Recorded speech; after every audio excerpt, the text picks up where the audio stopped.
에 대한 이해와 대응이라는 주제로 강의를 들으시겠습니다. 강의를 해주실 분은 조갑재닷컴 대표 이사이시자 월간조선 편집장 대표 이사장으로 계시는 조갑재 님이십니다. 진지하고 바른 자세로 경청해 주시기 바랍니다.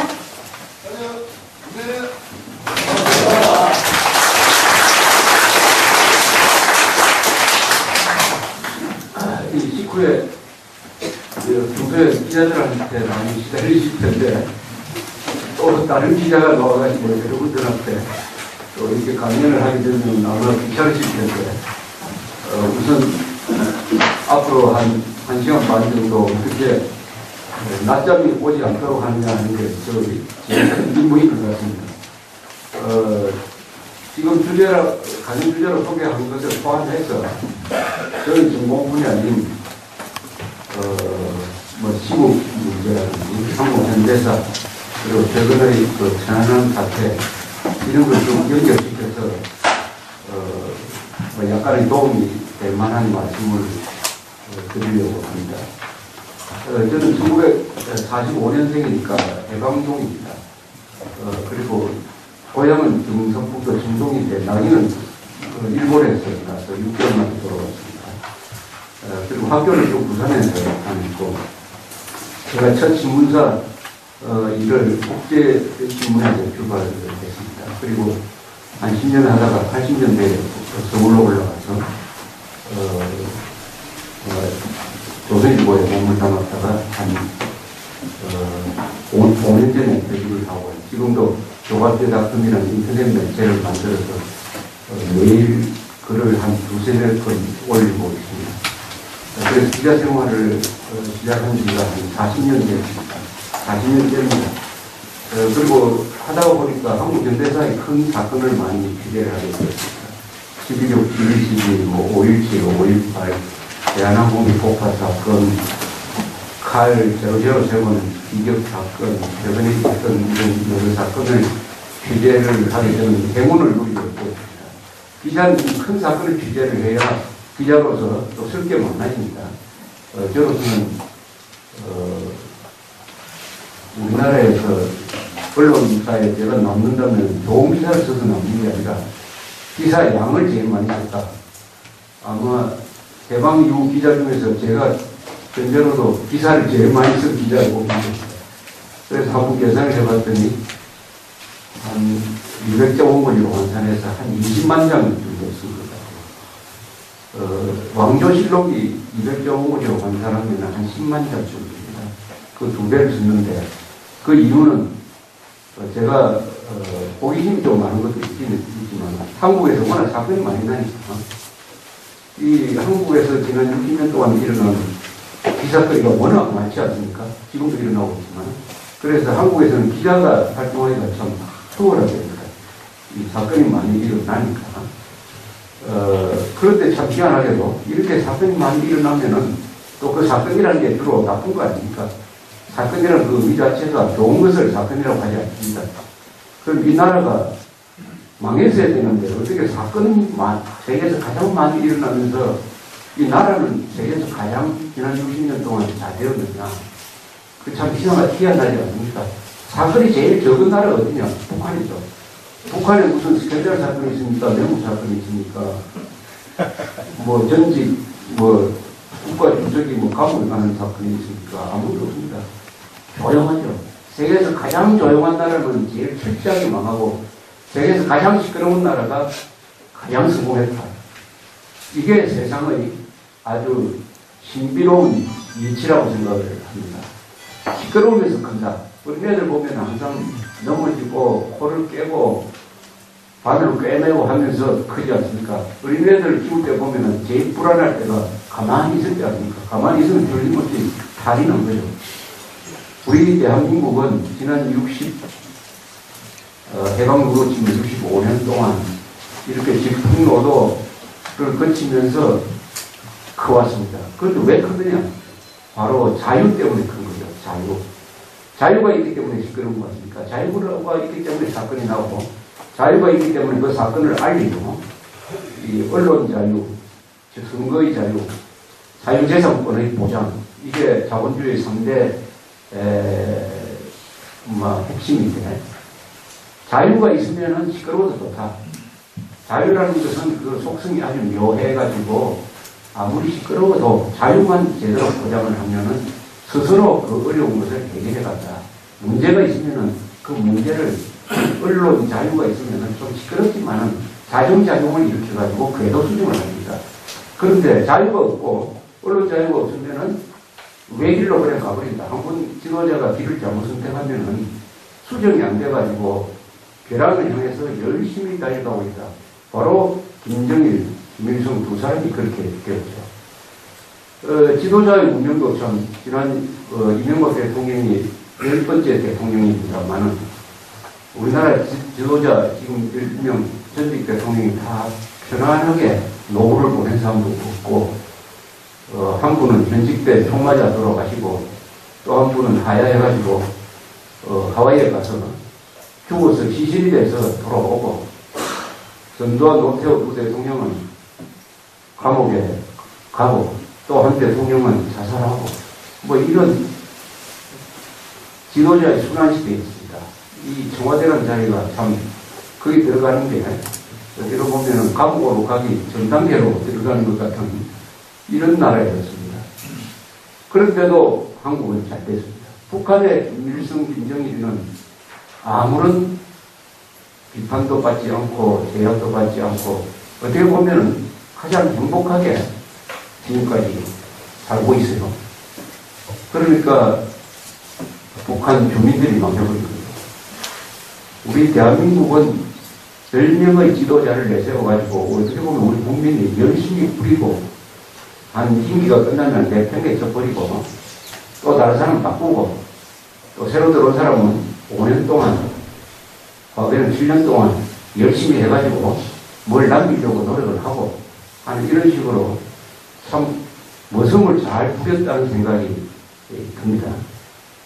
그래서 북한의 불행은 뭐냐 하면은 지도자의 장수죠. 지도자가 오래 살기 때문에 북한이 불행해진 거고 한국에서의 행복은 뭐냐.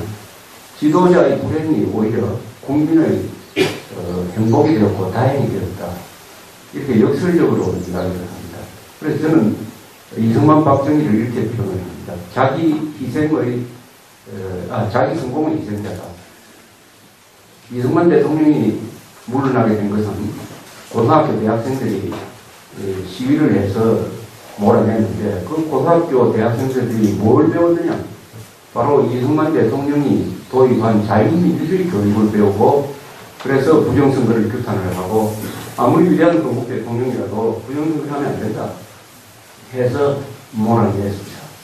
박 대통령도 18년 동안 그야말로 세계적인 업적을 남겼지만은 말년에 가면은 아이고 18년 동안 했으니까 좀 지루하다.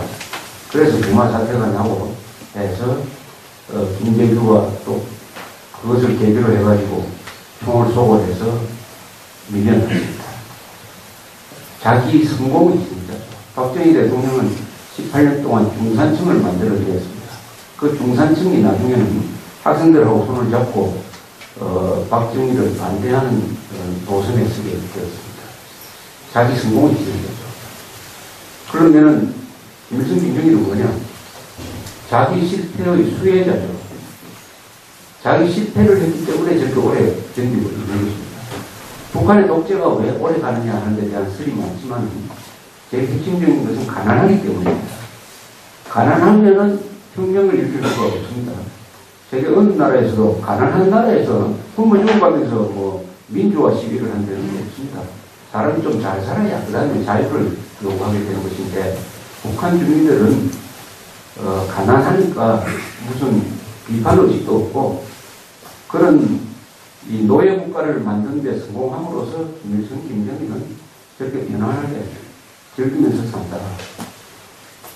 요새 이명박 대통령이 강경한 조치를 취하니까 전쟁이 일어나지 않을까 이렇게 걱정하는 사람들이 많고 주가도 좀 떨어지지만은 저는 전쟁은 정면 승부에 의한 전쟁은 절대 일어나지 않는다고 생각합니다.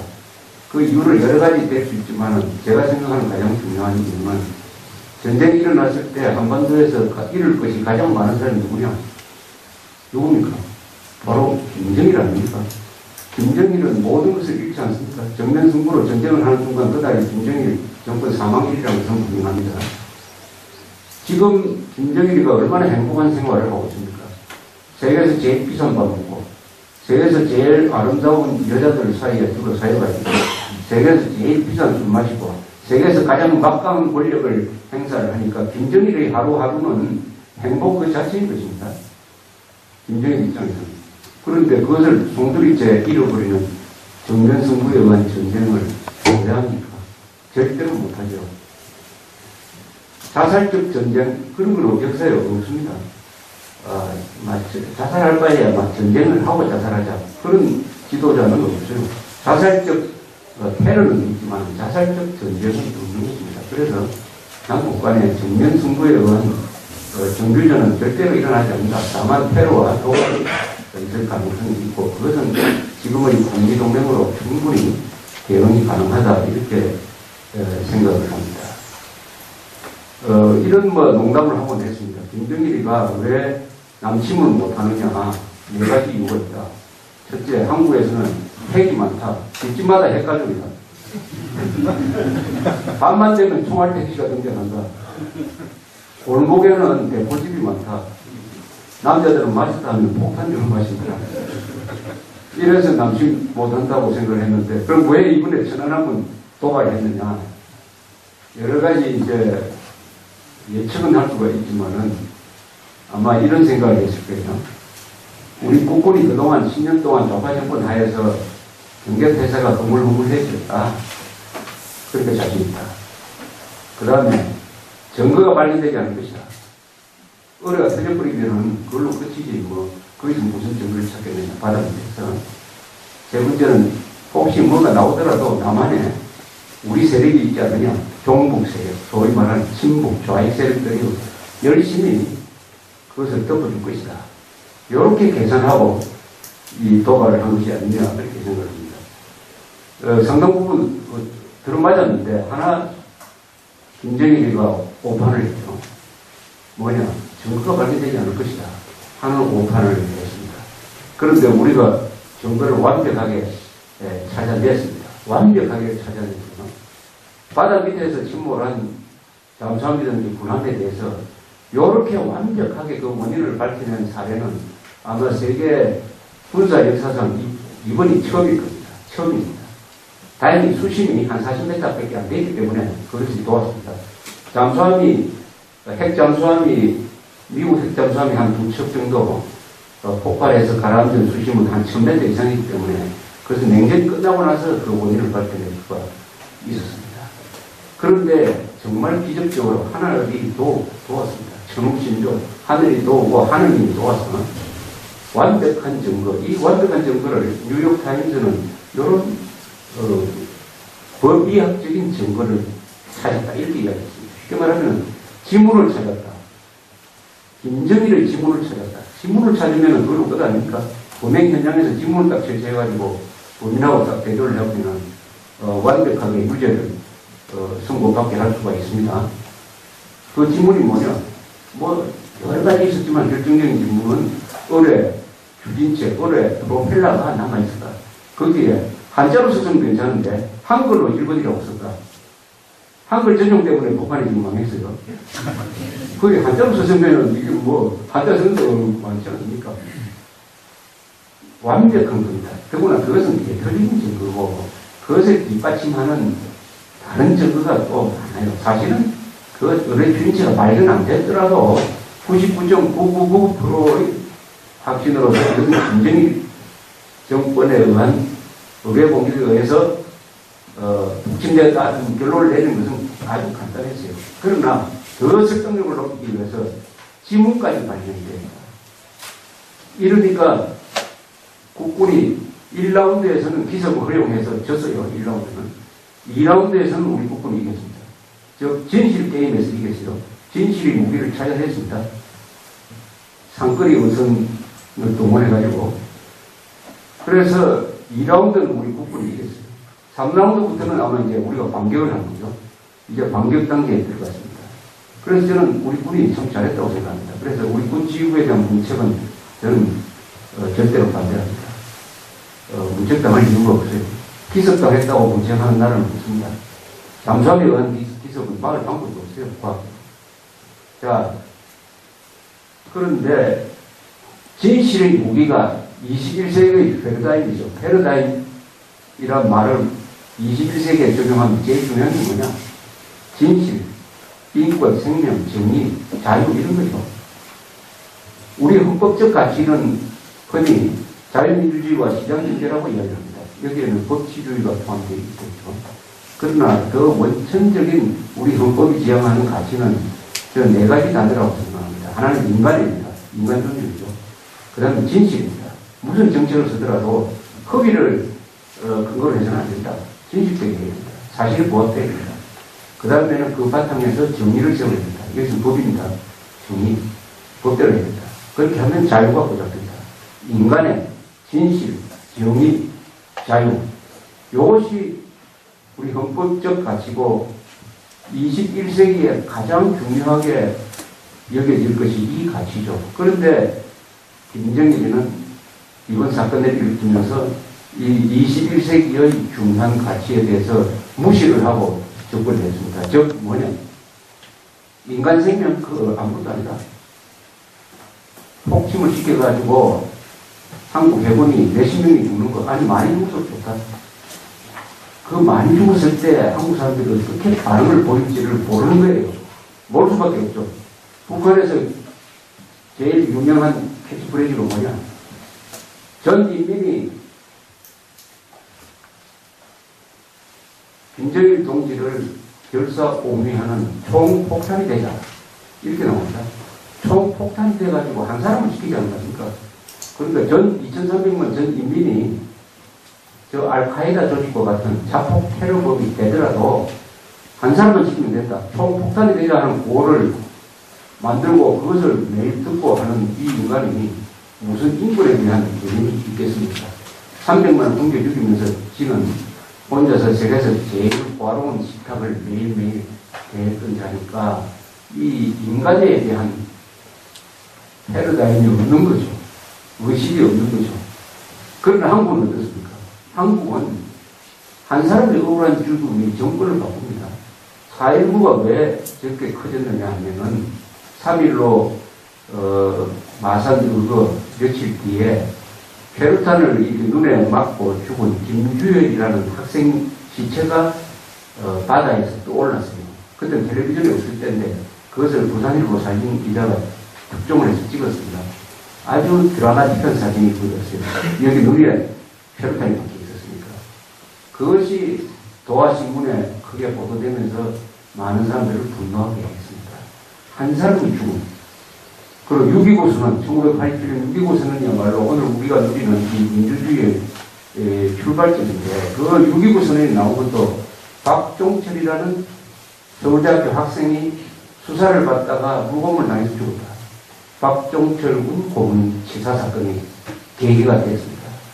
한 인간의 생명, 이 억울하게 간다 하면은 정권이 바뀌는데, 역사가 바뀌는데, 그 중요성을 김정일이가 알 필요 없죠. 그래서 46명을 죽게 했어요. 46명. 이 천안함 사건은 결론적으로 이야기하면 살인사건입니다. 살인사건. 우리 기자들끼리 모이면 제일 큰 사건이 뭐냐? 대통령이 내원받는 사건이냐? 사회기자들 그렇게 이야기하고 살인사건이 제일 크다. 왜냐? 생명이 없어지니까. 인간 생명이 없어지는 거니까 살인사건이 가장 큰 사건이다 라고 이야기를 합니다. 인간 생명은 우선 유일한 겁니다. 그리고 무엇으로도 대신할 수가 없습니다.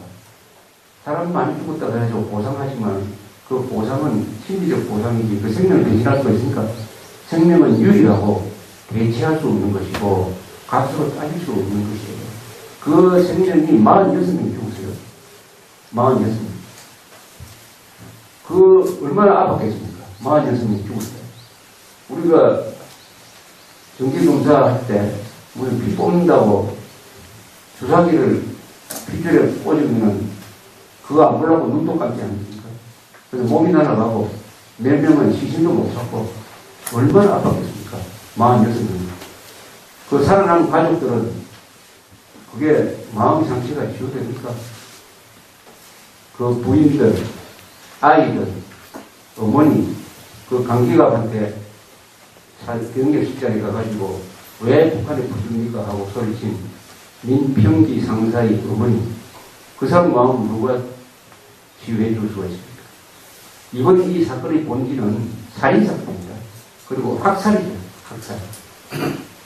그래서 이명박 대통령이 5월 이틀 전 연설, 5월 24일 연설에서 김정일을 아주 정확하게 규정을 했습니다. 물론 김정일이라고 이름을 거명을 하지는 않았으나 그 연설 내용은 전부 다 김정일에 대한 직격탄이 있습니다.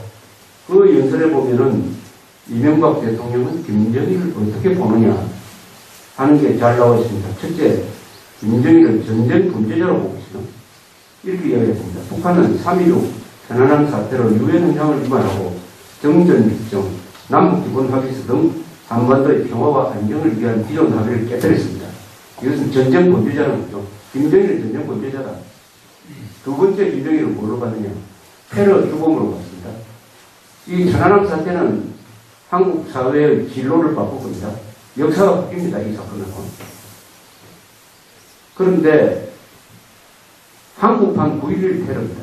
9.11 테러가 미국 사람들의 생각을 바꾸고 세계 역사를 바꾸고 있는 것처럼 이것은 한국판 9.11 테러의 주범이 즉 빈 라덴 같은 놈이 김정일이다 하는 개념 규정을 우리 이명박 대통령이 이런 말을 했습니다. 6.25 남침 이후 북한은 아웅산 폭탄 테러 사건, 대한항공 858기 폭파 사건 등 끊임없이 무력 도발을 자행해 왔습니다. 그러나 단 한 번도 자신의 범행을 공식적으로 인정하지 않았습니다.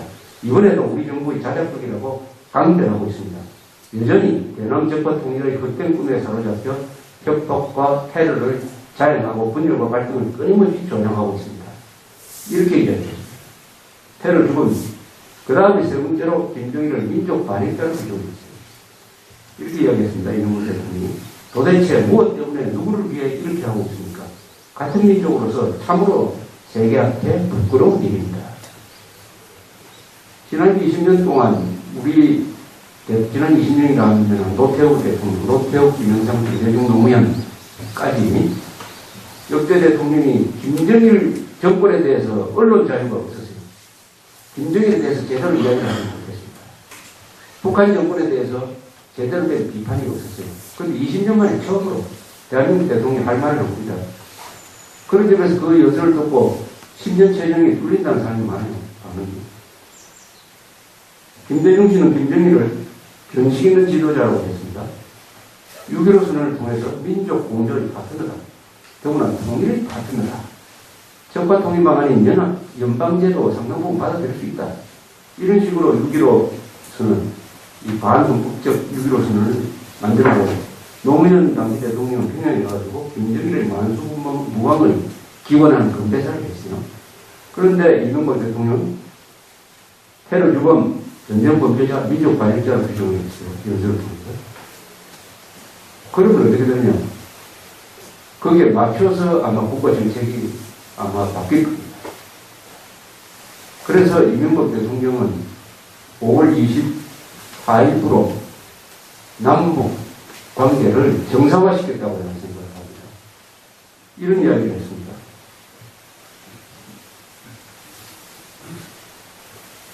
이런 사건을 막고 보니까 우리가 세계에서 가장 호전적인 집단과 대치하고 있다는 것을 새삼 알게 되었다. 이렇게 이야기했어요.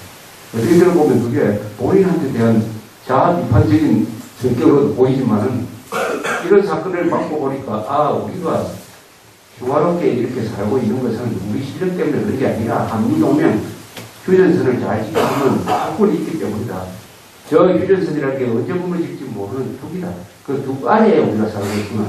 그런데 우리는 냉전이 끝나고 평화와 교류와 협력을 하면서 평화 속에 살고 있다는 착각 속에 11년 동안 살았구나. 이 착각을 누가 만들었냐?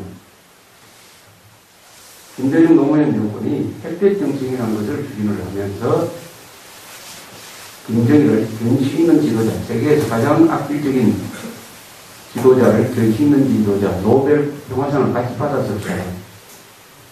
등등, 더구나 민족 반역자를 민족 공조의 동반자, 절대로 통일을 같이 노래해서는 안 될 이 통일 방해 세력을 통일의 파트너라고 규정을 함으로써 한반도에서 마치 냉전이 끝난 것처럼 평화의 시대가 도래한 것처럼 환상을 만들었습니다. 환상을. 그 환상 속에서, 그 관념 속에서 10여 년을 즐기다가 보니까 어느덧 대북 경계심이 없어지고 북한에 대한 도덕적인 판단력이 없어지고 북한 정권에 대한 정의감이 없어져 버렸습니다. 그것을 일깨운 것이 46명의 희생입니다. 이 46명 플러스 한조 준이의 죽음, 이 47명의 죽음은 우리 국민들을 환상에서 깨어나게 했습니다. 아마 제일 먼저 환상에서 깨어난 사람이 이명박 대통령일 거예요. 이 47명의 죽음이 결국 이 나라를 그냥 구할 것이라고 생각합니다. 이명박 대통령을 제일 먼저 구하고 이것이 없었으면 아마 올해 안에 이명박 대통령이 북한에 가가지고 김정일을 만나든지 아니면 김정일의 그 애송이 아들을 만나든지 하는 아주 웃기지도 않는 굴욕적인 회담이 있었을 가능성이 많아요. 그런 회담이 있었으면 그 다음에 남북 관계는 완전히 우리가 끌려가는 재판이 될 뻔했는데 이런 막부 교섭을 진행하면서 김정일이가 이런 도발을 하니까 이명박 대통령이 화가 난 것 같아요. 배신감도 있겠죠. 그래서 47명의 죽음으로써 이명박 대통령을 구하고 그리하여 한국을 정신 차리게 했다. 이렇게 저는 생각을 합니다. 그러나 앞으로 많은 문제가 있을 것이라고 생각을 합니다. 이번에 우리 정부가 취한 조치는 사실은 완벽한 건 아니죠. 정상적인 국가 같으면은 그 천안함 격침시킨 잠수함 정리 출발한 그 대군기지를 폭격을 해버려요. 그건 당연히 그렇게 할 권한이 있습니다. 이스라엘 같은 경우는 아마 그날 밤에 했을 거예요. 아니면 이 테러를 자행한 자들, 김정일부터 그 밑에 무슨 사령관 이 명단을 가지고 그놈들 전부 다 암살해버리는 이런 조치를 취했을 겁니다. 그건 국가가 반드시 해야 될 거죠.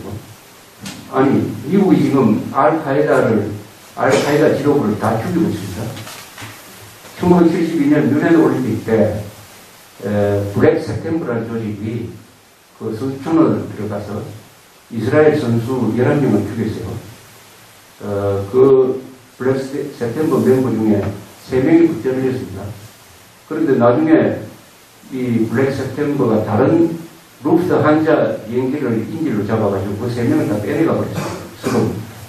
그러니까 화가 난 당시에 골다 메이어 여자 수상이 이끌던 이스라엘 정부는 국가가 운영하는 암살단을 만들었습니다. 그래서 이 작전에 관여한 사람들을 전부 다 죽인다 해서 그 뒤에 20년 동안 활동을 했습니다. 그래서 다 죽였어요. 외국까지 다 쫓아가서 죽였습니다. 그러다가 한번 북부 어느 나라에서 엉뚱한 사람을 죽이고 있습니다.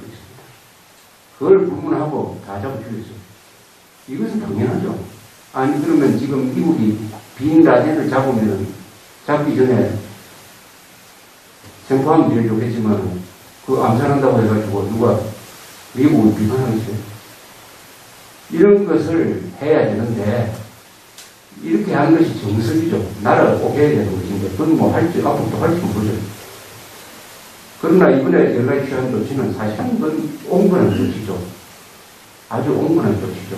어떤 방어적 조치죠. 첫째, 제주해역 통과하는 배를 이제 못 다니게, 북한 배를 못 다니게 합니다. 이게 2005년에 정동영 통일부 장관하고 윤 국방장관이 두 사람이 속닥속닥 해가지고 문을 열어줘버렸습니다. 그래서 북한 상선이라고 하지만 북한이 무슨 상선이 있습니까? 북한 배는 다 총기를 가지고 다닙니다. 이 배가 제주, 부산 사이를 연간 작년엔 700회만 다녔어요. 이 배가 뭘 싣고 다니는지 핵물질 싣고 다니는지, 미사일 싣고 다니는지 확인할 방법이 없어요. 우리 해경이 뭘 실었냐고 물으면 대답도 안 합니다. 대답도 안 해요. 뭘 했겠느냐? 반드시 해석권이 있어요. 또는 해양조사를 했을 겁니다. 해양조사에서 제일 중요한 게 뭐냐? 영도, 소금 성분이 얼마냐? 온도가 어떻게 되느냐? 해저 지형이 어떠냐? 이것은 잠수함 작전에 꼭 필요합니다. 잠수함 작전을 하려면 이 연안의 해저 상황을 알아야 돼요. 그것을 열심히 조사해서 아마 이번 작전에도 많은 도움을 주었을 가능성이 있습니다. 그것을 못 다니게 했습니다. 그 다음에 휴전선상의 대북 전광판 방송, 이것은 2004년에 중단이 되었습니다. 왜 중단이 되느냐? 북한에서 제일 골치 아프게 생각하는 게 휴전선 방송이었어요. 왜 그러느냐? 이게 24시간 계속 방송을 하는데 전광판까지 동원해가지고 월드컵도 중계하고 하는데 재미가 있거든요. 재미가 있어요. 그러니까 전방에 배치된 약 70만 명의 북한 인민군들은 그 복무기간 10년 아닙니까? 10년. 얼마나 지루합니까? 휴가 한두 번밖에 못 갑니다. 그 지루한 군생활에 그래도 위안이 되는 것은 우리 휴전선의 그 방송을 보는 것이었다고 해요. 거기서 근무하고 온 사람들이 이야기합니다. 그걸 보면은 세상에 처음 듣는 이야기도 나오고 또 월드컵을 중계를 하니까 우리가 골을 넣으니까 와 하는 함성이 북한 지역에서도 들렸다는 겁니까? 이것을 2004년에 왜 중단했느냐? 그것도 노무현 정권이 북한을 봐주기 위해서 한 것인데 그 조건이 있었어요. 남북 간의 군사 긴장을 완화시키기 위해서 휴전선의 방송을 서로 중단한다. 동시에 서해상에서는 충돌이 잦으니까 양쪽 함정들 사이에 교신을 한다. 이렇게 약속을 했는데 휴전선의 방송 중단은 서로가 지켰는데 이 NLL상에 양쪽 함정끼리의 교신은 북한이 듣지 않습니다. 우리가 물어도 대답을 하지 않아요. NLL을 넘어오는 북한배가 있으면 그 북한배를 불러도 대답을 하지 않아요. 그것은 무효가 된 겁니다. 사실상 그렇다면 이것도 다시 방송을 재개했어야 되는데 지금까지 끌고 있다가 이번에 다시 이어졌습니다. 그 다음에 플러스 하나. 그동안에 북한에 풍선을 안 보냈습니다. 풍선은 우리 군에서 안기부에서 주로 보냈는데 요즘 2만 명이 보내고 있습니다만 그것도 다시 시작합니다. 요 두 개가 아마 북한에 대해서 제일 아플 겁니다. 이것은 김정일을 겨냥하는 거예요. 김정일이가 제일 싫어하는 거 두 개를 우리가 하기로 했습니다. 대북방송 재개, 휴전선의 대북방송 재개, 그 다음에 풍선 보내는 거. 이게 왜 김정일이한테 아프냐 하면은, 자, 한번 생각해 보십시오. 작년 11월 30일에 화폐개혁이라는 걸 해가지고 엉망진창이 됐습니다. 북한 경제가. 돈 좀 벌어놓은 사람들도 돈을 다 빼앗기고 그랬어요. 노동당 간부도 피해자가 됐습니다. 그래서 김정일을 위원장이라는 말 빼고 이상한 놈, 뭐 미친놈, 도라이 같은 놈, 뭐 이런 식으로 욕을 하고 있다는 겁니까? 또 국지적으로 민주화 시위가 아니라 무슨 시장에 와서 단속을 하면 국가보위부 직원한테 달려들고 하는 사태도 일어나고 있다고 해요. 그런 상황을 DMZ에 있는 우리 확성기 방송 전광판이 계속 풀어댄다. 70만 북한 인민 청취자, 고정 청취자를 통해서 어떻게 되겠냐. 그 다음에 풍선에다가 지금 풍선 보내는 걸 북한이 제일 아프게 생각을 해가지고 계속 남한에 대해서 경고를 했어요. 풍선 보내면은 결정적 조치를 취하겠다, 뭐 이런. 그런데 남한에 풍선 보내는 사람이 많았느냐? 북한에 풍선을 보낸 사람이 딱 두 사람이었어요. 탈북자 두 사람이었어요. 그 중에 제일 많이 보낸 이민복이라는 사람은 작년에 풍선 1,500개에 삐라를 한 9천만 명 찍어서 보냈어요. 그 삐라는 또 비밀에 깨알같이 쓴 건데 내용이 주로 김정일을 비판하는 겁니다. 김정일이 사생활, 여자 관계, 뭐 이런 거. 거기다 가끔 1달러를 넣어요. 그리고 풍선을 아주 값싸게 넣어요. 그걸 평양에서도 터지고 저 위에까지 올라가고 이렇게 보냈더니 저걸 견디지 못해가지고 여러 분 남한한테 지금 불평을 하고 있습니다. 그래서 그만큼 아프다는 거죠. 그런데 두 사람이 보냈는데 이제는 앞으로 우리 군에서 보내겠다 이렇게 나왔어요. 우리 군에서 보내겠다. 여근데 풍선을 한 몇천 개, 하늘이 새까맣게 북한으로만 보내보십시오. 그 어떻게 그 뭘 향해서 대포를 쏘겠습니까?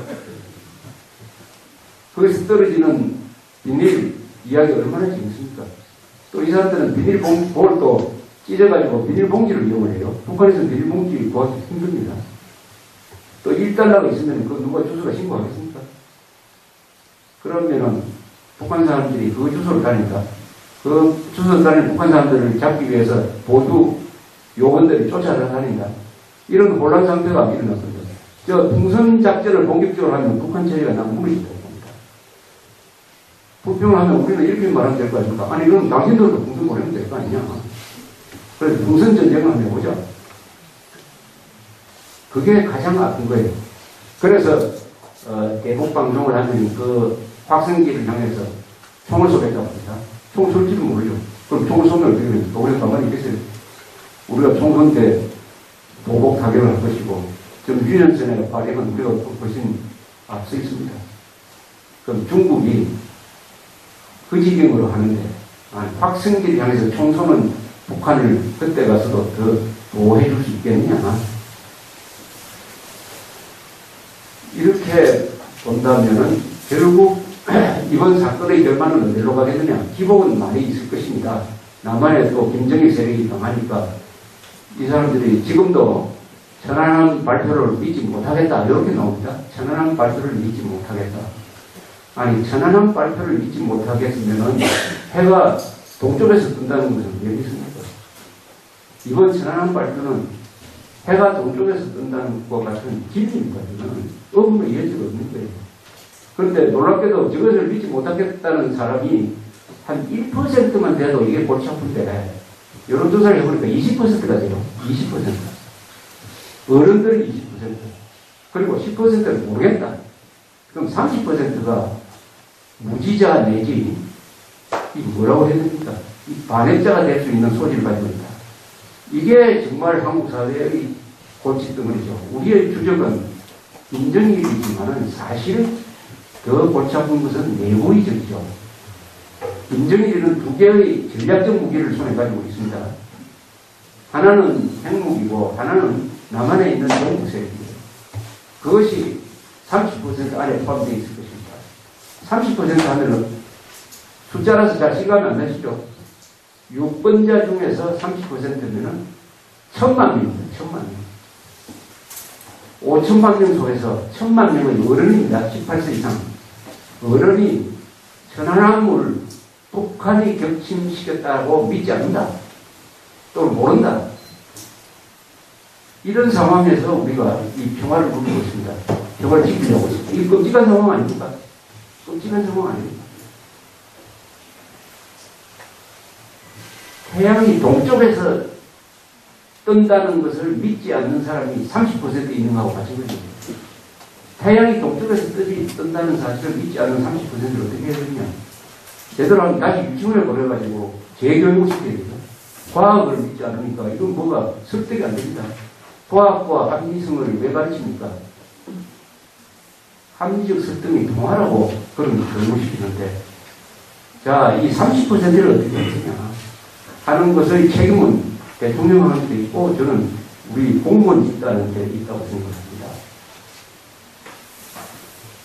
공무원들이 천안함 사태를 국민들한테 설명을 해가지고 이런 일이 있었기 때문에 우리가 이런 조치를 취했고 앞으로 전쟁 안 일어나니까 안심하고 생각을 좀 하시오. 한미동맹이 있는 한 괜찮습니다. 그러나 이번 기회에 부정머리를 고쳐줘야 된다.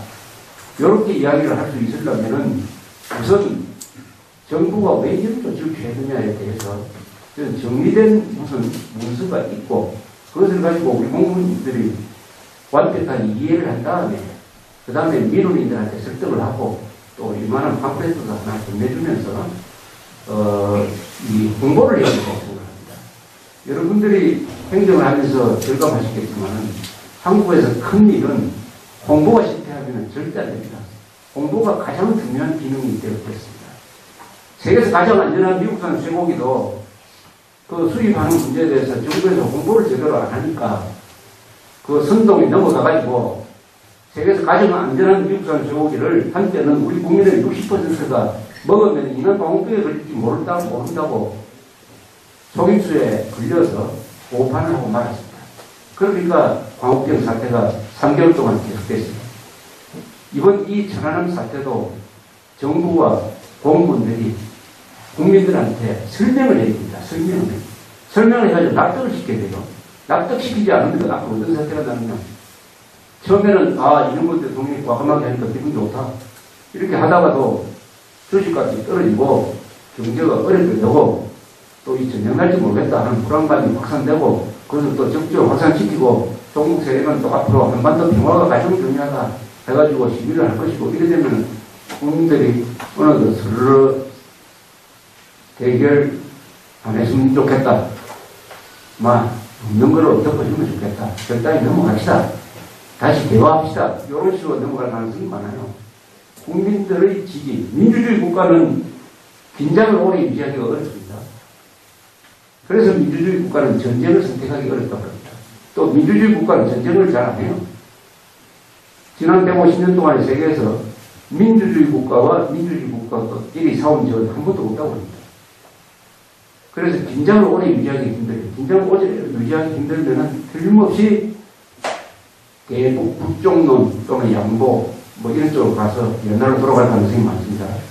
그래서 이 조치에 대한 국민 지지율이 50% 이상 항상 유지되도록 하려면 우리 공무원 집단이 확신을 가지고 국민들을 설득을 해야 된다. 어떤 역사적 확신을 가지고 설명을 해야 되는데 그 부분이 앞으로 어떻게 될지 저는 굉장히 불안하게 지켜보고 있는 입장입니다. 물론 국제 정세나 여러 가지 면에서 보면은 이게 질 수가 없는 게임이에요. 왜냐? 우리가 진실의 무기를 가지고 있고 북한은 거짓말을 하니까 진실과 거짓의 대결이기 때문에 어떻게 진실의 무기를 가진 쪽에서 질 수가 있습니까? 항복하지 않는 한. 지금 중국이 굉장히 곤란하게 됐어요. 중국은 북한의 군사 동맹국입니다. 그리고 6.25 때는 100만 군대를 보내서 망해가던 북한을 구출해 줬습니다. 그래서 한민족과는 원수가 됐습니다. 그러나 지금은 막강한 경제력 때문에 우리가 중국과 우리의 무역액이 한일 무역액을 합친 것보다 많아졌습니다. 우리 경제의 생존율이 되었습니다.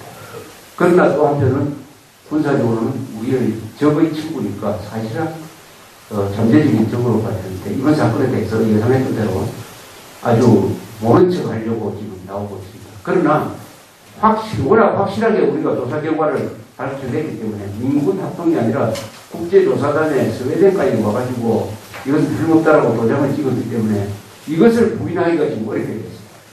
이 정도로 확정을 드러내지 못했으면 지금 중국은 어떻게 나왔느냐? 확진이 없지 않느냐?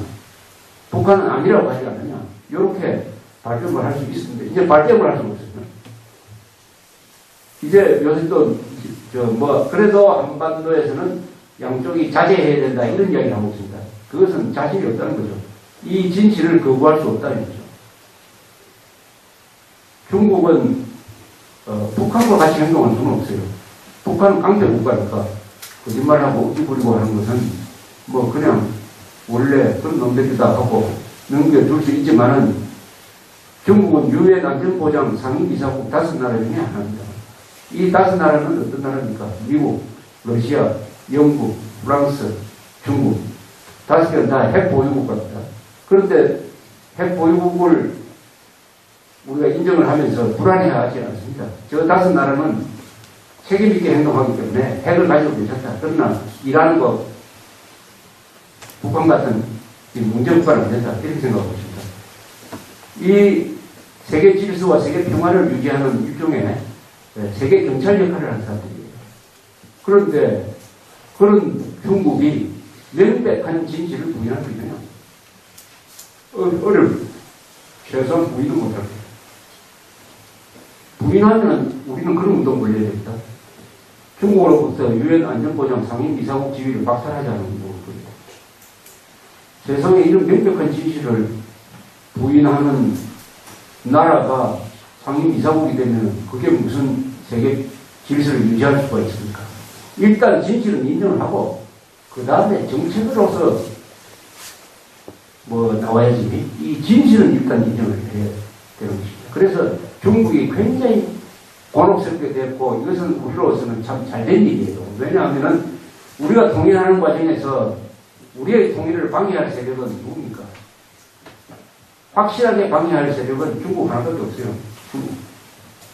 러시아도 이제 한반도가 자유민주주의 통일국가가 되는 것을 그렇게 반대하지 않습니다. 오히려 반영할 거예요. 북한 지역이 잘 돼야 러시아도 그걸 보니까. 일본도 방해하지 않습니다. 저는. 일본도 납치자 문제도 해결될 수 있을 것이다. 어쨌든 한반도가 자유민주주의 국가가 되었으면은 일본도 안전해진다. 미국은 적극적으로 지원하죠. 그런데 중국은 반대합니다. 왜 반대하느냐? 중국 사정에서 판단하면 이해가 가죠.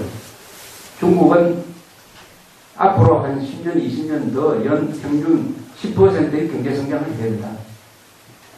그렇게 해서 그 다음 단계에 정치적 민주화도 고려할 수가 있다. 그러면은 그 앞으로 10년, 20년 동안에 첫째, 중국 주변이 조용해야 된다. 또 자유의 바람이 들어와서는 안 된다. 천안문 사태 같은 것이 또 나서는 안 된다. 그런데 북한이 고마운 역할을 해주고 있다. 완충 역할을 해주고 있다. 중국의 뒷문을 지켜준다. 김정일은 어떠냐? 중국의 뒷문을 지켜주는 미친 개죠. 미친 개. 뒷문입니다, 지금 뒷문.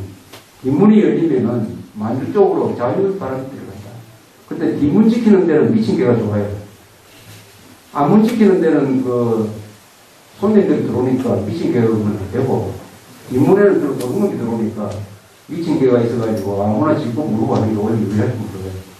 그래서 김정일이는 미친 개로서는 딱 적기이죠. 그러니까 김정일을 필요로 하는 거죠. 필요로 하는 거죠. 그러나 호금도나 이런 사람들이 제일 골치 아프게 생각하는 게 김정일입니다. 또 김정일이도 부시보다도 후진타오를 더 미워했던 거예요. 그것 또한 이해가 가요. 그러면 중국이 그동안 북한을 제대로 지원했느냐? 그것도 아닙니다. 중국 사람이 또 어떤 사람이냐? 굶어 죽지 않을 정도로 조금씩만 죽였어요. 조금씩. 기름도 조금씩만 줬습니다. 그러니까 그게 아주 김정일로서는 화가 나는 거죠. 중국의 경제력 같으면은 북한 저거 먹여 살리기가 간단합니다. 간단해요. 중국이 지금 외화 보유고가 얼마입니까? 세계에서 지금 외화 보유고 1등이 중국 아닙니까? 2조 5천원 달러입니다. 2조 5천원 달러. 우리 외화 보유고의 10배예요. 일본의 2.5배입니다. 2등이 일본입니다. 이런 나라에서 1억 달러도 안 씁니다. 북한에 대해서. 그러나 북한이 무너지면은 낭패죠. 그래서 중국은 북한이 필요하다. 이렇게 되어 있는데 이 사건이 났으니까 아주 곤란하게 됐습니다. 그런데 우리는 이번 기회에 중국이 한국을 보는 시각을 바꿔놔야 됩니다. 중국 사람들은 오랫동안 조선을 사대주의 정책에 의해서 조공국가로 다스리는 과정에서 이 한반도에 사는 사람들을 속국시하는 그런 생각이 꽤 있어요. 그래서 우리말을 잘 듣는 사람이다. 이렇게 되어 있습니다. 그러나 대한민국이 서고 나서부터 미국 편에 서면서 그런 생각이 바뀌었다가 다시 경제교류를 하면서 이 경제적 카드를 잘 이용하면은 대한민국을 좌지우지할 수 있겠구나. 얌전하게 만들 수 있겠구나. 이렇게 생각하고 있을 것입니다. 이런 생각을 가지고 있는 한 우리는 통일하는 과정에서 참 골치 아프게 되고 역사적으로 똑같은 사건이 한 번 있었습니다. 우리가 신라가 삼국통일을 할 때 우리는 신라는 외교를 잘 해가지고 당대 최대의 강대국인 당의 태종과 동맹을 맺었습니다. 나당 동맹을 맺었어요. 우리나라 역사상 외교 정책에서 제일 성공한 게 이승만에 의한 한미동맹과 김춘추가 이룩한 나당 동맹입니다. 나당 동맹 때문에 신라가 삼국통일을 할 수가 있었습니다. 그래서 당나라 힘을 빌려가지고 백제를 660년에, 고구려를 668년에 멸망시켰어요. 그러면은 당나라는 왜 나당 동맹을 맺었느냐? 신라가 귀여워서 젊은 사람 보내가지고 전쟁에서 죽게 했겠습니까? 자선 행위하는 나라가 있습니까? 미국 정도가 하죠. 6.25 때는 미국이 그렇게 했죠. 그러나 그 서기 7세기에 무슨 그런 국제 평화라는 가치가 있었겠습니까? 당나라는 원했습니다. 첫째, 고구려가 골치 아프다. 수나라도 당나라도 고구려 때문에 골치 아픈데, 저 고구려를 무너뜨리려면 일단 신라하고 손을 잡아가지고 백제를 멸망시킨 다음에 주적인 고구려를 멸망시켜야 됩니다. 그 다음에 뭘 하냐? 그 다음에 신라까지 먹어버립니다. 그래서 한반도를 우리의 속국 내지 우리의 영토로 만들겠다 하는 확고한 전략을 가지고 있습니다. 신라도 그것을 알았어요. 그러나 신라는 당나라 힘이 필요했습니다. 그러나 언젠가는 당나라가 우리까지 먹을 것이다 해가지고 준비를 했습니다. 그래서 668년에 고구려를 멸망시킨 다음에 그 2년 뒤에 670년부터 676년 사이에 우리 역사에서 대담격전이라고 또는 나담전쟁이라고 하는 전쟁이 일어납니다. 그때 668년에 평양성이 함락되었을 때 한반도를 누가 통일했느냐? 당나라가 통일했죠. 어떻게 통일했느냐? 평양에 안동도읍이라는 동독부를 두었습니다. 당시에 백제 땅에는 당나라 군대가 주둔을 하면서 의자왕의 아들을 거기에 웅진도독이라고 해가지고 허수아비로 세워놓았습니다. 신라 영토가 아니었어요. 신라의 문무왕을 대림대도독이라는 중국의 관직을 하나 두가지고 부하로 만들어놨습니다. 그래서 668년에 한반도를 통일한 것은 당나라였습니다. 신라는 당시에 문무왕과 김유신이 이끌고 있었어요. 고민을 했습니다. 이거 어떻게 하느냐? 이거 다시 한번 전쟁을 했는데 당시의 땅은 세계에서 가장 강력한 나라였습니다. 또 전성기에 있었어요. 태종 당시에는 고종 시대였습니다. 실권은 척척무라는 그 부인이 쥐고 있었습니다. 그 당을 상대로 신라가 대결을 한다? 더불어 우리를 도왔던 사람 아니냐? 차라리 당나라 지배체제 하에서 순응해서 살자. 그러면은 신라는 1등 국민 대접을 받지 않겠느냐? 이렇게 선택을 해가지고 평화 좋다. 안전빵으로 가자 했으면 어떻게 되겠느냐? 한민족 없어지는 거죠. 여러분들은 지금 산동성의 일부로서 중국어를 이야기하는 중국인으로서 살고 있을 가능성이 많습니다. 그런데 문무왕 김유신이 이끄는 신라의 지도부가 위대한 선택을 했어요. 이렇게 살 수는 없다. 한반도는 우리가 주인이 되겠다. 그럼 당나라하고 전쟁을 해야 되겠다. 그래서 670년에 먼저 전쟁을 합니다. 먼저 기습전을 먼저 해요. 전쟁을 걸었어요. 우리 역사상 우리는 침략 전쟁을 당해가지고 전쟁을 했습니다. 그러나 우리가 선제 공격을 한 그 유일한 경우가 나담 전쟁입니다. 그래서 676년까지 한 6년 동안 바다에서 육지에서 싸웠습니다. 그런데 신라가 이겼습니다. 이런 데는 도움이 많죠. 지금 티벳에서 토번이라는 나라가 반란을 일으켜서 당시에 서울이든 지금 서한 장안을 쳐들어오고 하니까 당나라로서는 양면전쟁을 해야 되는데 하나는 포기해야 되겠다. 그런데 신라는 영토적 야심이 없다. 한반도만 떼어주면은 만족할 사람입니다. 해서 한반도를 떼어줄 거예요.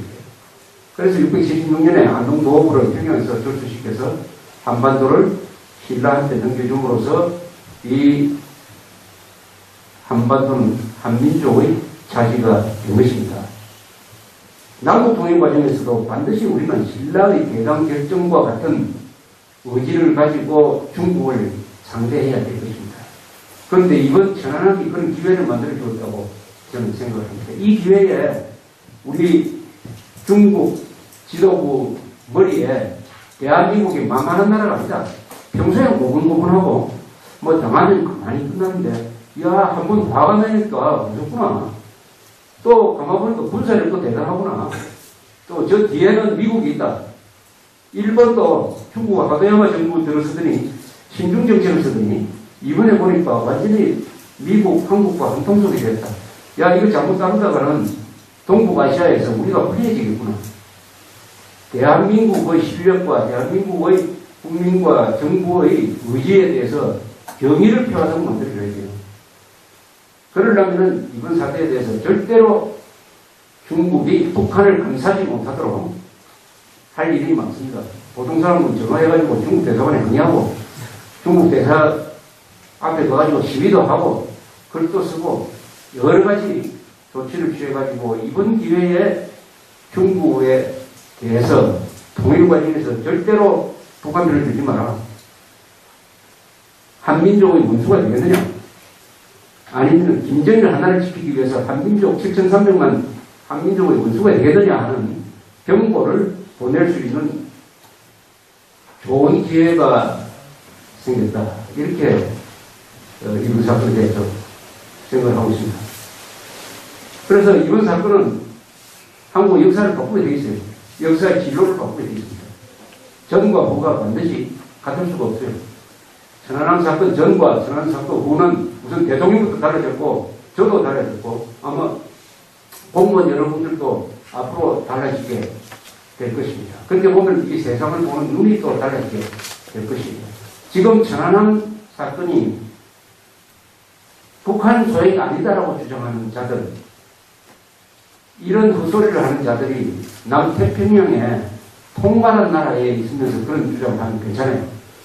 그것은 뭐 취미생활 한번 그렇게 해보라고 할 수가 있습니다. 그러나 남북이 전쟁 상황으로까지 가는 경우에서도 그런 짓을 하면 이것은 이적행위자예요. 이적. 입을 막든지 무슨 조치를 취해야 될 존재가 된 것입니다.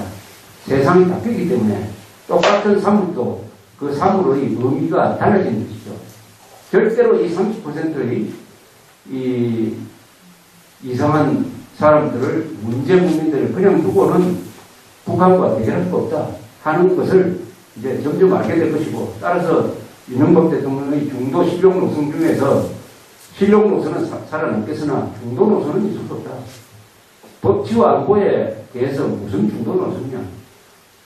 불법하는 사람 잡아 넣어야지. 불법하고 경찰 사이에 중도가 있느냐. 적과 대한민국 사이에 중도가 있느냐. 없다고 하는 것이 천안함 사건 아니냐. 그래서 이명박 대통령의 정책도 바뀌게 될 것입니다. 그래서 우리 국민들의 생활, 국정 운영에 전반적인 영향을 미치게 될 것이고, 여기에 대해서 우리 국민들이 일치단결해가지고 이제 각성을 하고 깨어나기만 하면은 얼마든지 이 위기를 긍정적으로 극복을 하면서 이 국가가 좀 절도 있는 나라가 되고 국민들이 헛소리를 덜 하는 나라가 되고 또 허황한 선동에 넘어가지 않는 국민으로 거듭 태어날 수 있을 것이다. 6.25가 바로 그런 역할을 우리 역사 속에서 했던 것입니다. 그런데 6.25가 일어난 지가 60년이 지나니까 그 약발이 떨어져가지고 있던 차에 천안함 사건이 터지면서 다시 한번 한국의 현실을 직시하도록 만들었다. 하는 점에서 저는 47명의 희생이 고귀하다고 생각합니다. 이분들의 죽음이 절대 헛되지 않도록 만들어야 되고 헛되지 않도록 만들 것이다 라고 생각을 합니다. 결과는 어떠냐? 이것은 김정일과 죽는 게임입니다. 김정일과 죽어요. 육체적으로도 죽고 정치적으로 죽게 되어 있습니다. 결론은 그렇게 되어 있는데 가는 과정이 좀 소란스럽고 지그작으로 기복이 좀 있을 것입니다. 왜 김정일 정권이 이걸로 끝나느냐? 첫째, 김정일 건강이 몇 년 남지 않았다. 후계자가 없다. 김정은이가 하는 자는 후계자가 될 수도 없고 되어봤자 힘이 없는 존재가 될 것이다. 무엇보다도 북한 주민들이 김정은 하면 아무도 모른다. 남한 사람은 김정은 하면 다 아는데 북한 사람들은 김정은이 하면 그 사람 누구냐? 라고 묻는 사람을 급조해서 지도자로 내세울 수가 없다. 더구나 그 지도자는 보통 지도자가 아니고 북한에서 수령이라고 한다. 김일성, 김정일을 이어가는 신격화된 그 자리에 김정은이라는 애송이를 지금 올려가지고 되겠느냐. 독재국가는 후계체제가 정착되지 않으면 반드시 권력투쟁이 일어난다. 그리고 북한 주민들의 생활이 더 이상 악화될 수 없을 정도로 악화됐다. 주민들의 불만이 입증하고 있다. 감사하는 나라도 겨우 주고 하나밖에 없다. 여기에 이런 모험을 벌려놨다. 가장 약할 때 보면 벌렸다. 1968년에 1.11 사태를 일으켜가지고 김신조를 보냈을 때는 그때 북한은 상당히 강했어요. 군사력 건설의 절정기에 와 있었습니다. 그리고 1인당 소득도 아마 남한하고 비슷한 게 우리보다 좀 많았을 거예요. 또 배경에는 소련도 있고 중국도 있었습니다. 그러니까 우리가 거기에 대해서 제대로 보고를 해준 거지. 그러나 지금은 소련이 없습니다. 중국도 그때의 중국이 아니에요. 우리 국민들이 동원할 수 있는 수단도 많습니다. 아까 풍선 이야기를 했는데 6만 장을 일화를 보내는 풍선 하나 보내는데 12만 원 들어요. 12만 원. 그런데 1억 원대치 풍선을 보내면 풍선을 몇 개 보낼 수가 있습니까? 약 1000개를 보낼 수가 있습니다. 그것을 우리 전 국민들이 집집마다 보내고 학교마다 보내고 등산대회에서도 보내고 말했습니다. 그래가지고 맨날 하늘이 새까맣게 돼가지고 북한으로 넘어온다. 그런 상황을 우리가 만들 수 있다. 그러니까 만들 수가 있다. 우리는 돈의 힘으로 북한을 무너뜨릴 수가 있어요. 남한에 탈북자들이 2만 명 와 있습니다. 2만 명 왔는데도 북한이 장난이죠. 한 사람 요새 탈북자 데리고 오는데 한 500만 원 돼요. 돈 좀 있는 사람이 근데 1억을 쓴다고 하면 20명을 데리고 올 수 있다는 겁니까? 20명. 그런 식으로 탈북자를 많이 데려와가지고 북한을 흔들 수도 있는 것이고 여러 가지 수단 방법이 많습니다. 우리가 국력을 동원하면 전쟁을 하지 않고 다른 방법으로 김정일을 보낼 수 있는 김정일과 남한의 김정일 세력을 볼로 보낼 수 있는 수단이 많다. 이번에는 좋은 환경에서 이렇게 됐습니다. 미국도 전례 없이 강경하게 나오고 있습니다. 미국도 아마 계산이 있을 거예요. 그동안에 중국 억지, 북한 억지에 시달리다가 야 이거 참 좋은 결과가 나왔다. 이거는 누구도 부인할 수 없다. 워낙 조사를 잘해가지고. 그래서 21세기의 패러다임은 진실도 국제사회에서 이제는 진실도 통한다. 진실이라는 것이 국경을 넘으면 안 되는 줄 알았는데 진실이라는 것이 국제사회에서 가장 큰 힘이구나. 과거에는 총이 가장 큰 힘이었는데 이제는 진실이 가장 큰 힘이구나 하는 것을 보여준다면 우리가 다른 생활하는데도 많은 교훈이 될 것이라고 생각합니다. 선언은 이야기를 중심으로 이야기를 하다 보니까 남북관계나 한반도 정세에 대해서 약간 이렇게 말씀을 드리게 되었습니다. 우리 대한민국은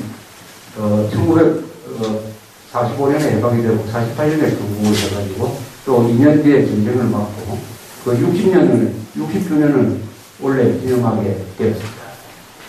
그런데 우리가 왜 지금 아까 제가 왜 우리가 중국 사람으로 이야기하지 않고 중국 사람 행세를 하지 않고 한국인으로 생각하면서 한국말을 쓰고 있느냐 하는 것은 대당 결전에서 신라가 이겼기 때문입니다.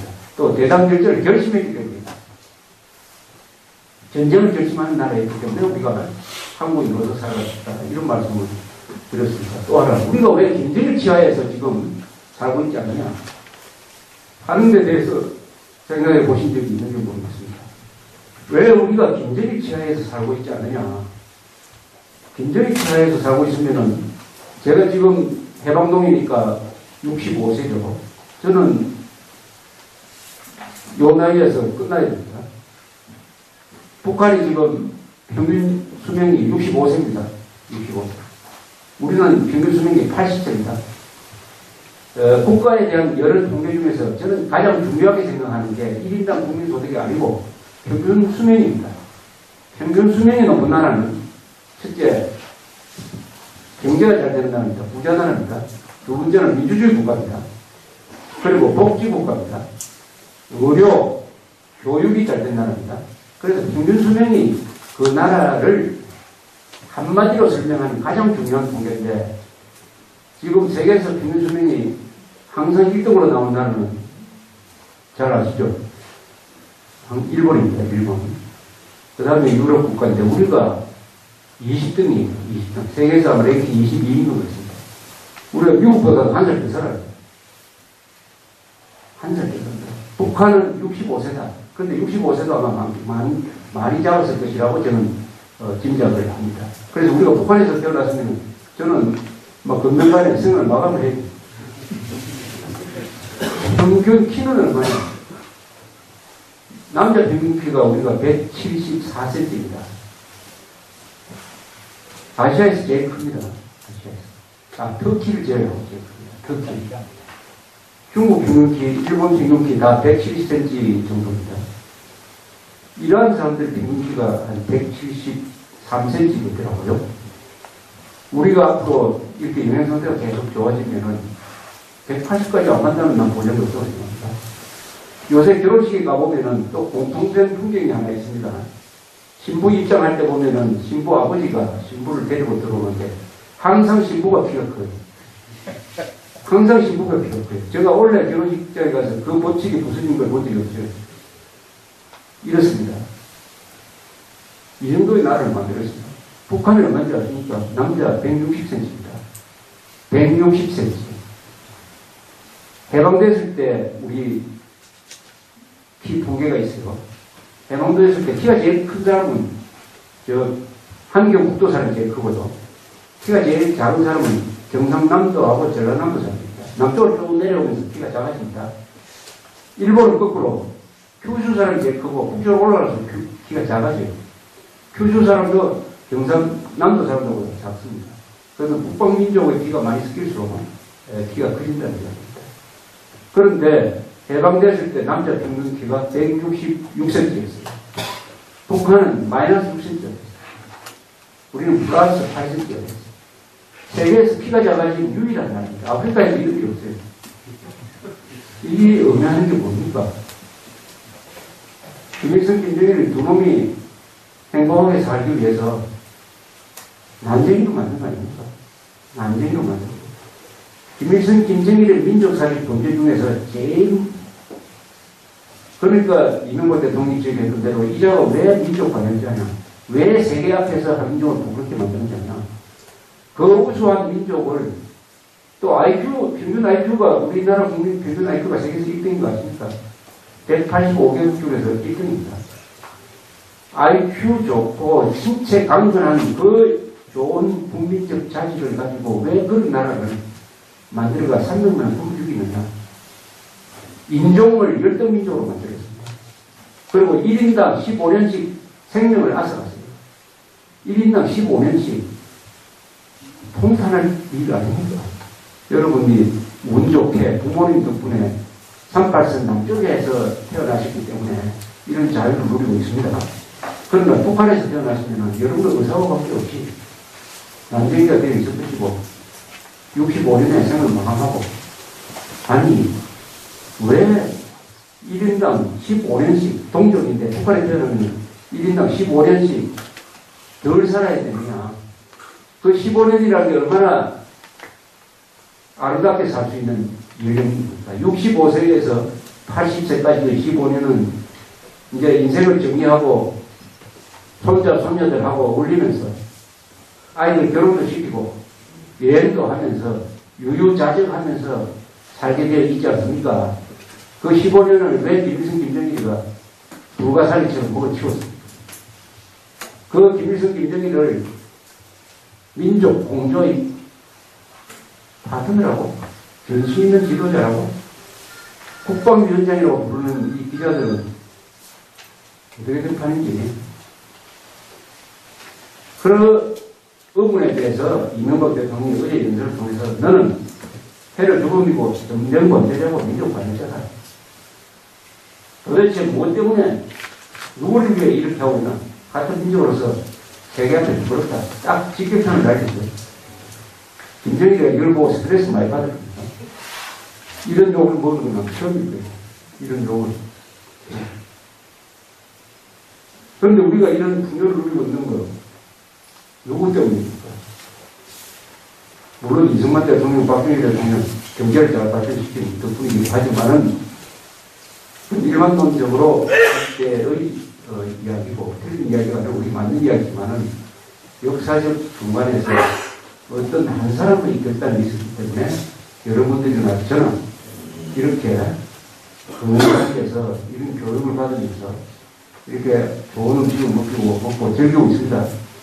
근데 그 사람이 누굽니까? 그 한 사람이 누굽니까? 이 사람이 없었으면 우리는 망해버렸어요. 망해버린 게 아니라 적발돼버렸습니다. 이 사람이 누굽니까? 예? 메가드가 한국에 온 것은 누구 명령을 받고 온 거 아닙니까?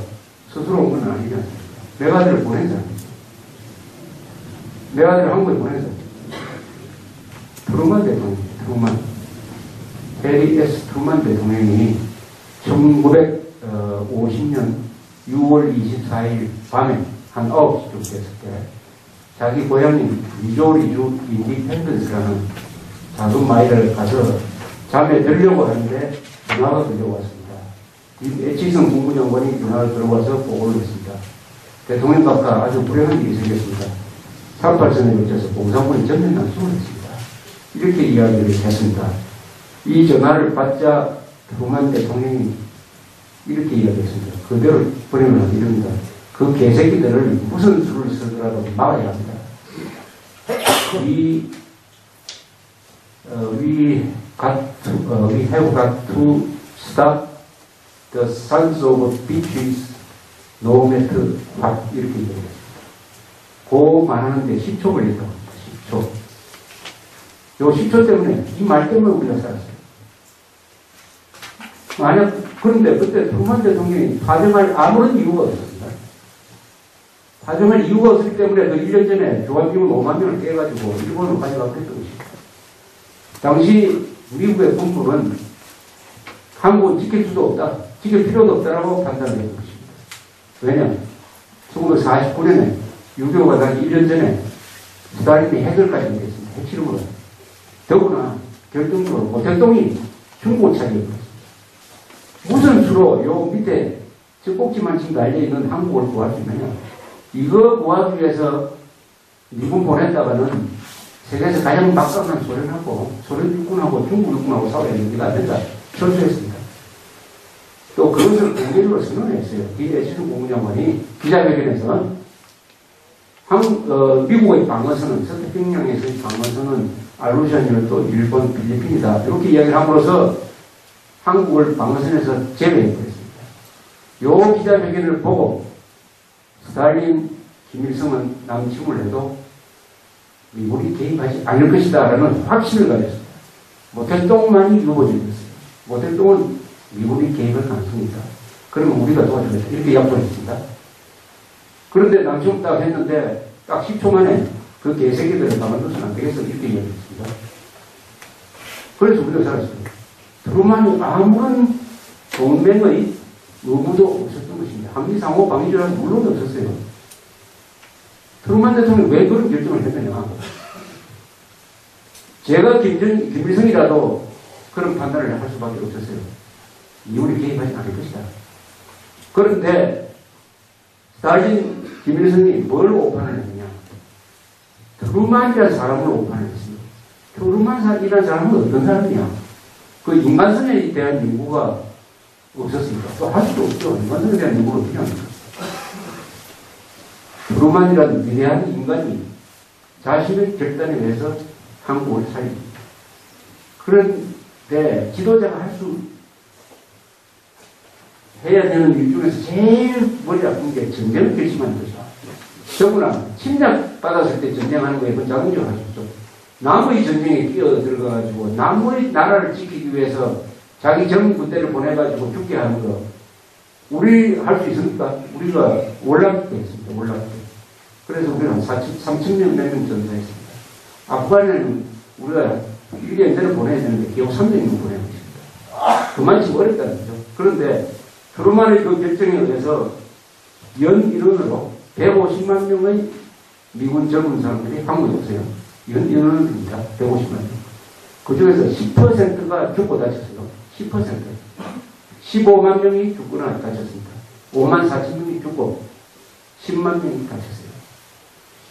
죽은 사람 중에는 부상교도보를 지킨 워커 8군 사령관 교통사고 죽었고, 후임인 벤프리트 장군의 아들, 조종사로 지원하는 사람도 여기서 죽었고, 당시에 CIA 부장인 알렌드 레스의 아들은 프린스톤 대학에 다니고 있었는데 18살에 군대 가려니까 해병대에 지원을 해가지고 여기 와가지고 머리에 중상을 맞고 막 식물인간이 되어버렸고, 하버드에 가보니까 거기 교회에 한국전에 참전해서 죽은 하버드 대학생 명단이 적혀있는데 세어보니까 17명이었습니다. 17명. 장성들 자제 중에서 죽은 사람이 한 100명 된다고 합니다. 그래서 한국에 살았습니다. 그래서 트루만 때문에 살았습니다. 트루만 대통령은 한 번도 한국을 보였어요. 중공군이 남침을 했을 때 메가드는 이 중공군하면 도저히 살 수 없다. 요구를 합니다. 트루만 대통령한테 원자 폭탄을 쓰도록 해달라. 중국을 폭격하게 해달라. 그 다음에 장개석 군대를 사용하게 해달라. 이거 지켜주지 않으면 도저히 할 수 없다. 그때 1사 국대가 진행될 때입니다. 한국을 포기하고 일본을 방어하는 게 낫겠다. 이렇게 이야기를 하고 영국이 또 달려와가지고 지금 이 군대를 한반도에 이렇게 30만, 40만이나 미군을 보내놓으면은 그 사이에 유럽에서 스탈린이 서유럽을 치면 어떻게 되느냐. 한국은 포기를 하고 중국하고는 적당히 화해를 하고 유럽을 살리는 게 급합니다. 이렇게 트루만 대통령한테 압력을 줘요. 이때 트루만 대통령이 이런 이야기를 했습니다. 우리가 만약 한국을 버리면은 우리를 믿고 싸웠던 한국 사람들은 다 죽는다. 미국이라는 나라는 친구가 어려울 때 버리는 나라가 아닙니다. 라고 이야기했어요. 이렇게 해서 또 한국 살렸습니다. 그래서 리치웨이 장군이라는 사람이 와서 팔군사를 만들어서 작전을 잘해가지고 1사 국대를 중단시키고 다시 반격을 해가지고 1951년 3월 15일에 서울을 재탈환합니다. 재탈환. 그래서 휴전선에서 전선이 교착됩니다. 교착되고. 왜 그러면 휴전이 2년 동안 계속되느냐. 휴전 협상이 2년 동안 계속되는데 큰 쟁점은 포로 문제였어요. 즉, 유엔군 국군한테 잡힌 이 중공군 포로, 그리고 인민군 포로 중에서 상당수가 돌아가기 싫어한다. 여기 그냥 주저앉고 싶다. 방공포로죠, 방공포로. 이걸 어떻게 하겠느냐 하는 이 처리 문제가 쟁점이 되었습니다.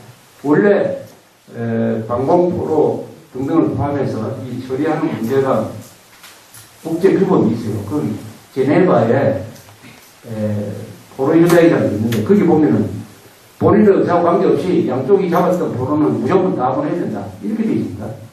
그런데 방공포로를 북한으로 보내고 중국을 보내면 이 다 돌아가자마자 죽을 것이다. 이 사람들을 어떻게 하느냐. 여기서도 트루만 대통령이 원칙을 정합니다. 포로들 본인 의사를 존중해서 송환을 결정해야 된다. 그래서 방공포로는 안 보내주겠다라는 결정이에요. 그래서 전쟁이 2년 더 합니다. 이 2년 더 하는 동안에 미군 전사자의 반이 그 휴전 협상 기간 중에 있었습니다. 그러니까 한국의 방공포로를 살리기 위해서 트루만 대통령은 미군 2만 명을 더 준 것입니다. 그래서 1953년 7월 27일에 휴전이 성립되고 방공포로들은 결국 여기에 다 남게 되죠. 그 전에 이승만 대통령이 마음대로 다 풀어주고 그랬습니다만은. 그래서 트루만 대통령은 한국전에서 인도주의 원칙을 처음부터 관철시켰습니다. 이 철학자가 아닌 정치인이 남의 나라를 위해서는 인도주의를, 인권의 원칙을 고수한다고 하는 것은 불가능하죠. 미국만이 할 수 있는 나라고 세계에서 그런 일을 한 나라는 미국밖에 없습니다. 더구나 흥남철수가 있었지 않습니까? 중공군이 밀려오니까 흥남 지역에 한국 피난민들이 몰려왔어요. 중공군의 포위망이 압축되는 상황에서 미 당시 10분단이 철수를 할 때 우리 10만 명을 실어서 왔습니다. 10만 명을 살려줬습니다. 자기들 몸 빠져나가는 것도 어려운데 그 적지에 있는 민간인들을 10만 명까지 태워가지고 우리한테 실어다 준 것이 미국입니다. 근데 이 미국에 대해서 우리가 어떻게 대접을 하고 있느냐. 트루만 대통령을 기억하는 사람은 거의 없고, 트루만 동상도 저 어디 구석에 하나 처박힌 거 말고는 하나밖에 없고, 트루만 로도 없고, 메가드 동상은 철거하려고 하고, 미국을 주적으로 생각하는 사람이 북한을 주적으로 생각하는 사람보다 더 많아지고, 요새는 조금 바뀌었습니다. 많이. 이런 식으로 하면은 과연 이 한미동맹이 유지되겠느냐? 한국인의 생명줄인 이 한미동맹이 유지되겠느냐?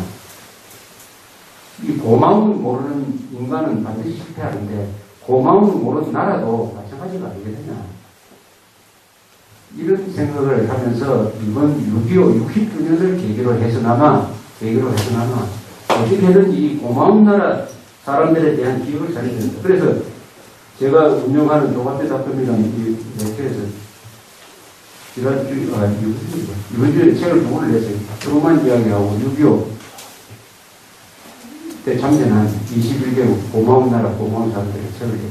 그걸 무료 배포를 하고 있습니다. 필요하신 분 있으면 저한테 연락 주십시오. 그래서 이 한미동맹이 있었기 때문에 천안함 사건이 나도 우리가 이 정도로 안심할 수가 있습니다. 천안함 사건이 나도 별로 사람들이 사실 불안해하지 않지 않습니까? 그것은 한미동맹이 있다. 우리 뒤에 미국이 있다. 그렇다면 이 한동맹을 누가 만들었냐? 6.25 사건 때문에 한동맹이 다시 만들어졌고, 이승만 대통령의 외교에 의해서 이룩된 것이다. 그러나 이 한미동맹은 서로가 서로를 도와줘야 된다. 미국만이 우리를 도와줘야 된다. 그러면 한미동맹이 유지가 안 되고, 우리도 미국을 도와줘야지. 또 도와주고 있습니다. 월남전 때 우리도 도왔어요. 또 자유의 방파제가 돼가지고 국제공산주의자의 침략을 휴전선에서 우리가 막았습니다. 그리고 우리가 번영해가지고 이제는 통일을 눈앞에 두고 있으니까 이게 이렇게 함으로써 미국의 고마움에 대해서는 우리가 은혜를 갖는 것이죠. 그러나 천안함의 북한 소행을 믿지 않는 이 30%의 문제 국민들은 항상 정서가 친북 반입니다. 그리고 반한이죠. 대한민국에 대해서 인정을 하지 않고 이승만 박정희를 김정일보다 더 미워하고 미국을 싫어하고 그러면서도 미국의 아들들을 유학을 잘 보내고 이런 위선적 삶을 사고 있다. 위선적 삶. 저는 그래서 이런 이야기 합니다. 북한 빨갱이보다 더 무서운 게, 더 나쁜 게 남한 빨갱이다. 대표적인 북한 빨갱이 김정희는 대한항공기 폭파해가지고 115명을 죽였다가도 남한에 와가지고 이 실상을 안 다음에는 방공투사로 바뀌더라. 그런데 남한 빨갱이들은 이 대한민국의 고마움을 공짜로 즐기면서 이 자유를 만끽하고 번영하고 자기 아이들을 미국으로 보내면서 행동은 김정일을 편든다. 도대체 김정일을 편드는 대한민국 인간이 어떻게 생존할 수가 있습니까? 그래서 이 나라라는 게 망하는 과정을 보면은 머리 좋은 사람이 없어서 망하는 나라가 없습니다. 착한 사람이 모자라서 나라 망하지 않습니다. 나라는 어떤 경우에 망하느냐? 악당을 응징할 수 없을 때 나라가 망하는 것입니다. 적을 응징할 수 없을 때 나라가 망하는 것입니다. 악당을 응징하는 것은 경찰과 검찰이 하는 거죠. 적을 응징하는 것은 군대가 하는 것입니다. 즉 법치와 안보가 무너질 때 나라가 망하는 것이다. 여기 계신 분들은 다 법치 안보를 책임지고 있는 분들입니다. 그래서 이명박 대통령이 대통령 당선될 때 경제진입주의를 해가지고 당선이 되었고, 오늘날 동사무소에 붙어있는 국정지표, 선진 인류국가 건설이라는 그 국정지표 밑에 붙어있는 강론을 가만히 읽어보니까 그게 안보란 말이 하나도 없어요.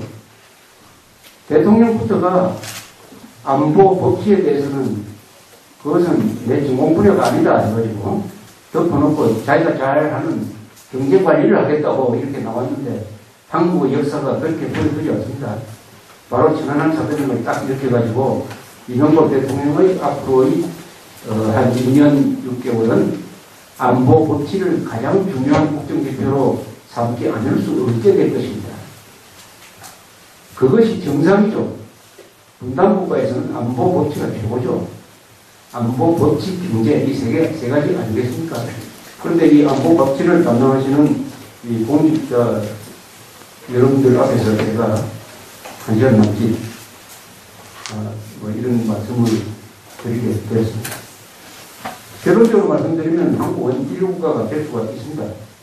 그러나 인류국가가 하기 위해서는 자유통일을 해야 됩니다. 이 자유통일을 어떻게 하느냐 하는 것은 우리 헌법에 다 적혀 있습니다.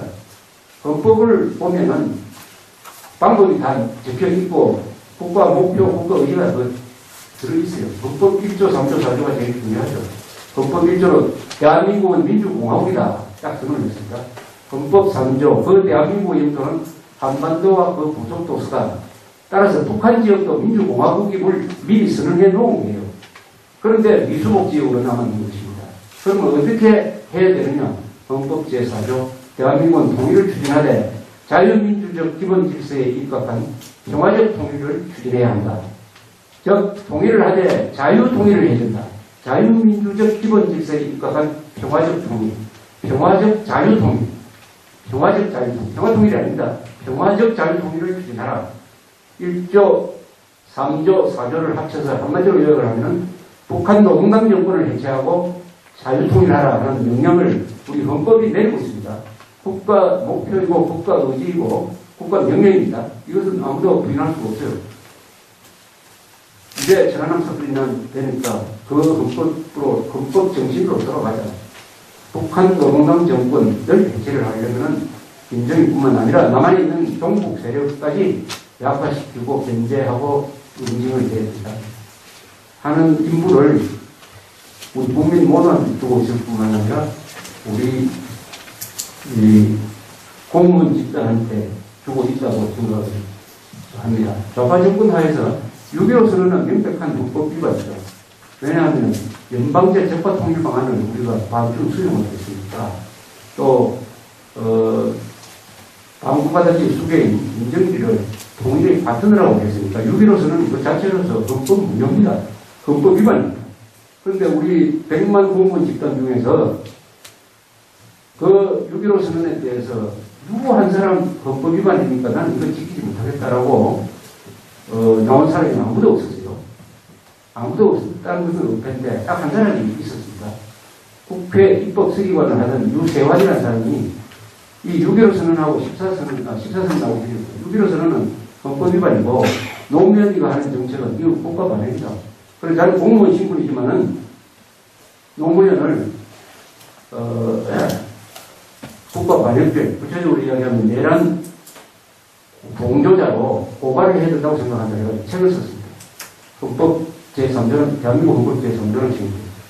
그것 때문에 이제 정직 처분됐다고 나중에 불렸지만, 그 한 사람을 제외하고는 헌법을 수호해야 될 우리 공무원 집단이 어떻게 6.15 선언이라는 명백한 국가 반역적 헌법 위반 행위가 나왔는데 그것을 추정하느냐.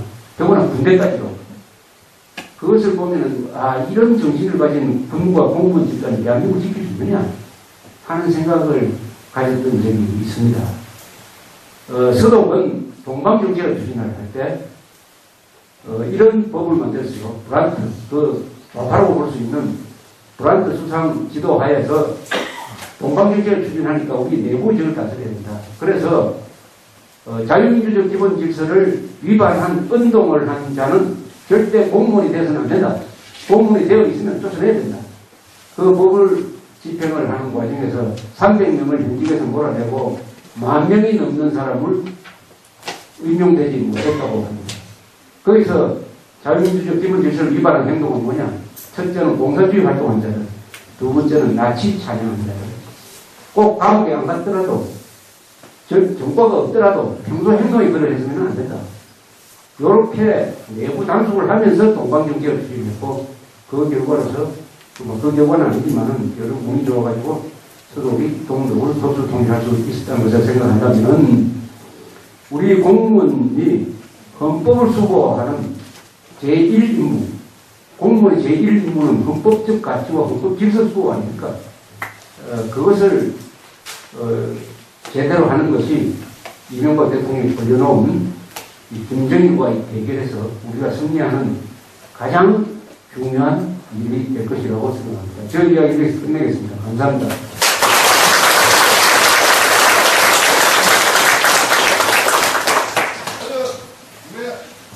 고맙습니다.